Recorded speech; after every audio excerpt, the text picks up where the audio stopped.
Breaking news on CBS Sports HQ. It appears the Packers and Aaron Rodgers aren't breaking up after all, at least not for another year or so. Our Jason La Canfora has confirmed that Rodgers is reworking his deal with Green Bay to return to the Packers as early as training camp this week and play at least one more season with Green Bay. Now, he was under contract through the 23 season. This new deal that they're working out right now would void the 23 season. Now, he'd still be under contract for this season and the 22 season, but word is that if things don't go well, Rodgers is unhappy after this upcoming season, then the Packers would review the situation and trade him if he wants. But the bottom line is, Aaron Rodgers and the Packers aren't done yet. Let's bring in Pete Prisco and Ryan Wilson here on CBS Sports HQ. Pete, you kind of pulled an Aaron Rodgers on social media the last few months. You've been saying relax, just relax, because Rodgers isn't going to sit out and the Packers aren't going to trade him. You were right. Take your victory lap. Well, it didn't make any sense, and here's why. The Packers were dug in. There was no way they were ever going to trade him. And people kept saying, oh, if they got 2 first-round picks or whatever, 2 first-round picks and 2 players, they would trade him. No, they weren't. You got a guy who's an MVP. He's a quarterback playing at the top of his game. You don't trade him. Yes, they ruffled some feathers. They weren't, Aaron Rodgers clearly was not happy with the way the Jordan Love draft went. And he should be mad about it because it was a terrible draft at the moment for the Packers, the way they were constructed. But he signed that contract. He went on and got that team within a whisker of going to the Super Bowl. And then he's upset with the president. Come on. I mean, it's not the coach, it's not the organization, it's not the players, it's the team president. That's really being petty, which is why I thought cooler heads would prevail and they would get this thing worked out. Yeah, I had to say this hesitantly, Pete. I got to listen to you more often because all summer I was like, oh, there's a 5% chance Aaron's coming back, just because historically he's been so vindictive, so willing to hold the grudge. And I thought maybe at age 37, as opposed to being, say, 25, he felt he'd accomplished what he wanted to accomplish, and he was just going to stick it to the organization. What instead happened is exactly what you said. He waited to the 11th hour, and I would imagine the front office guys in Green Bay were sweating it out.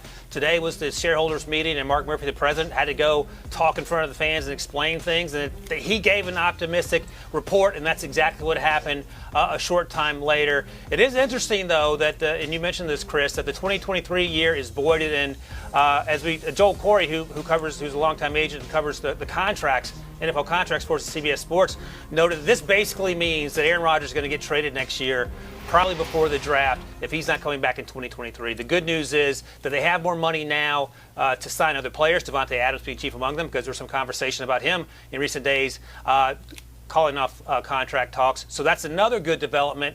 And Packers fans have gone from just wondering how the season's going to end to now feeling like they're, as Pete notes, a good chance to win the Super Bowl. And perhaps no one's probably more relieved than Jordan Love, who was facing insurmountable odds had he had to come in and be Aaron Rodgers' replacement under these circumstances. So, Aaron Rodgers and the Packers are going to have at least one more year. We've seen the social media messages about the one last dance between he and Davante Adams. And Pete, Adams now reportedly is interested in listening to contract extension talks. But if you're going to project things out, give him this season, right? Rodgers is going to be there at least one more season. But then if he's unhappy, I guess he's going to force a trade out of there, and Green Bay would listen to him. How do you see this working after this upcoming season?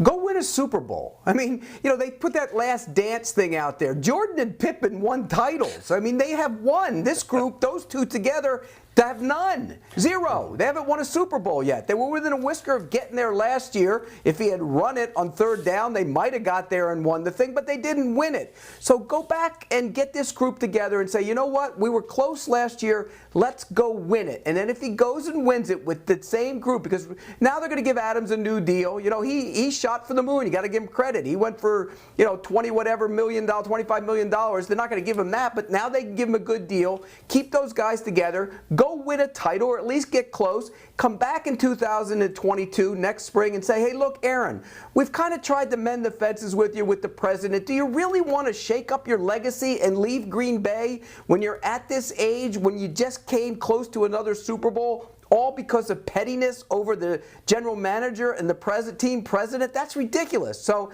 I think in the end, and this is my speculation right now, because I do know he can get very, vengeful. I think they give him a new deal that will make him the highest paid quarterback in the league after 2022 if he plays to the level he did a year ago.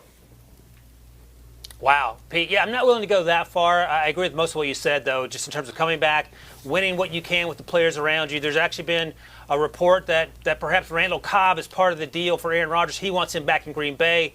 Our JJ mentioned that also in a tweet. I'm sure we'll talk about that in a moment. That's sort of crazy to wrap your head around. Like, Randall Cobb's going to be the missing piece of this puzzle. That's where Aaron Rodgers' mind is at. But you mentioned Devontae Adams is going to be back. He's going to get his new deal, well-deserved. They have some issues along the offensive line they need to sort out. They lost Corey Linsley. But again, if you have Aaron Rodgers, you have Devontae Adams coming back, you have Aaron Jones in that run game, you're in a good spot. And again, Jordan Love is probably more relieved than anyone else. The defense needs to get better, and they drafted some guys in order to do that. But they're in a division where they are number one ahead of the Vikings. I think the Vikings will be better. But now with Aaron Rodgers in the picture, this is the Packers division to win, and then figure out how to win the games they need to win to get to the Super Bowl. They haven't done it in recent years. They've been a really good football team, but they have to get over the hump, and I think Aaron Rodgers coming back will get them there. And this won't be a situation where we see players come out of contentious negotiations and then sort of tank, not play well. Aaron Rodgers seems to do his best when he feels like he's playing with a chip on his shoulder. He has something to prove. He's done it throughout his career, and I expect the Packers to be really good, and I expect him to have a great season because that's who Aaron Rodgers has been for virtually his entire career. Ryan Wilson covers the draft for us, so he's always looking at personnel and looking at each and every team, grading them up and down the board. Obviously, they're going to be the favorite to win the division now over the Minnesota Vikings, but for Green Bay, it's not about that. For Aaron Rodgers, it's not about that. As you mentioned, Ryan, it's about winning a Super Bowl. How do they stack up with the Tampa Bay Buccaneers and all those teams out in the AFC?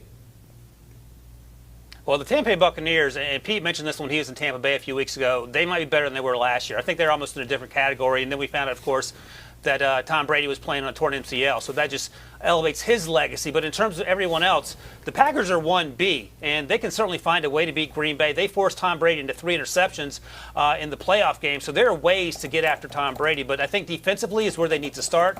They drafted Eric Stokes, the cornerback out of Georgia, and he will help there. He wasn't my favorite cornerback, but I know Pete liked him a lot, and clearly the Packers did too. But he's big, strong, and fast, and that's exactly what you need to cover these NFL wide receivers. They drafted Amari Rodgers, the slot receiver slash running back, if you will. He took some running back snaps at the Senior Bowl as a slot receiver, sort of a Randall Cobb type. So they did eventually address the wide receiver position. But at the end of the day, it comes down to making Aaron Rodgers happy. If that means Randall Cobb, I'm sure Randall Cobb will be there. If that means bringing back other guys, Jake Kumaro, reportedly Aaron Rodgers was upset about that. You bring him back and let him sit on the bench and make Aaron Rodgers happy. But they have the pieces in place in order to get where they need to go. They drafted a center, Josh Myers at Ohio State, because they lost Corey Linsley. So they have a plan in place. But again, none of that matters if Aaron Rodgers wasn't there. Jordan Love was going to be under the microscope and would have had very little chance for success given the pressures he would have faced. Aaron Rodgers changes the landscape of not only the NFC North, but the entire NFC, and even the Packers, I would imagine, have taken notice. Look, I want to clear something up. Everybody always says, oh, who does Aaron Rodgers have? He has the #1 receiver in the league in Devontae Adams. He has one of the best, dual threat backs in the league in Aaron Jones. Robert Tonyan emerged as a big play tight end last year, and Valdez-Scantling, despite the fact he drops the ball, can still get deep. Look at his yards per catch average. They have people on that offense, and I think Amari Rodgers is a perfect slot receiver. The problem was the defense, and they have a new defensive coordinator. Mike Pettin liked to play aggressively, liked to blitz, and then you had guys like, Preston Smith. They paid him a boatload of money a couple years ago, played well for a year, and then really tailed off last year, got out of shape, looked heavy, and didn't play very well. Those guys have to play better, and when you look at the back end, Jair Alexander is a star. By the way, they're going to have to pay him as well. This group is good enough to get back to it, but on paper right now, and we know how these things work out when we're talking in July, the Bucs are the best team. They will be even better because their young defense is better. Brady knows the system, but the Packers will be right there with them. All right, Pete Prisco and Ryan Wilson on the day that Aaron Rodgers and the Packers mend the fences at least for one more season